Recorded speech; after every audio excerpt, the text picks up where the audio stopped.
Food is something everyone needs to live strong and healthy lives. Most of the food we eat comes in some kind of package, and according to the EPA, food packaging makes up about 45% of the trash in our landfills. This is not usually something on the forefront of people's minds as they throw away the trash after making a delicious meal. However, this buildup of disposable packaging creates several environmental concerns throughout the process.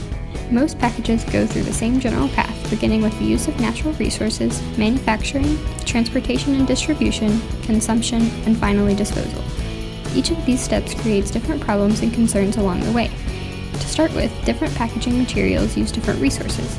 For example, plastics are generally made from fossil fuels like oil and natural gas, while paperboard is made from different types of wood. At this stage, paperboard is more sustainable because it comes from a renewable resource as opposed to a non-renewable resource. The next step, manufacturing, changes that, however, with plastics using less energy to be manufactured than any other materials by a whopping 80% according to plasticpackagingfacts.org. The next step, transportation and distribution, depends largely on the weight and shape of the package.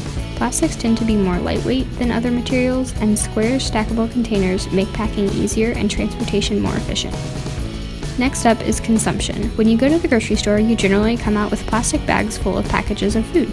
The use of plastic bags to hold food that is already in a package creates more unnecessary waste that could be easily avoided. Finally, disposal. Packages made entirely of one material can generally be recycled. However, packaging that uses more than one type of material is harder to recycle and generally ends up in landfills. On top of that, according to Packaging Digest, only about 34.5% of recyclable packaging materials actually end up being recycled. All these factors and more play into how sustainable a package is, and studies so far have failed to provide an answer to what type of packaging we should be using to promote a sustainable industry. To answer this question, we have to take all the pieces of a package's life cycle into consideration. We need our packages to be made of renewable resources, easily and efficiently manufacturable, lightweight, sustainably designed, and easily recyclable or reusable. The easiest place to start is with packaging companies. It is our job to ensure that our packages are coming from sustainable backgrounds. With the exception of using non-renewable resources, plastics tend to be the most environmentally friendly type of packaging. They already require the least energy to manufacture and tend to be lightweight and recyclable for the most part. Bioplastics are a new kind of plastic that may be the answer to the issue of non-renewable resources. Bioplastics are plastics made from biomass as opposed to petroleum oil and natural gas. This takes care of the issue of non-renewable resources and provides an easily manufacturable, lightweight, and recyclable option for packaging. The next problem comes with the fact that bioplastics are a less common option since they are so new and therefore people struggle with deciding how to recycle them. Most bioplastics are both recyclable and compostable, unlike other fossil fuel-based plastics that can only be recycled.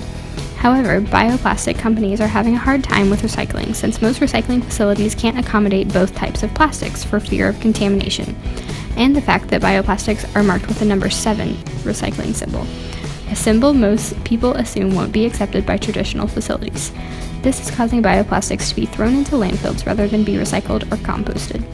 To solve this, we need recycling facilities to become more accommodating and educate consumers on how to properly dispose of bioplastics. This will all come along as bioplastics become increasingly more popular. Bioplastics are already being implemented in many sustainably minded businesses such as Coca-Cola with their plant bottle. However, we still have a long way to go. The plant bottle claims to be up to 30% plant-based, which is an amazing step up from the traditional PET bottles. However, this is still 70% coming from non-renewable, environmentally harmful sources. While plant-based plastics are becoming more popular, we encourage everyone to make the switch to a more sustainable future with products like bioplastics, or even switch to other sustainable packaging solutions, such as reusable packaging, zero-waste packaging, or even skip the packaging altogether.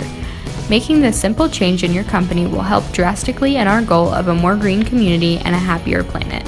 Visit www.sustainablepackaging.com for more information and get out there and go green.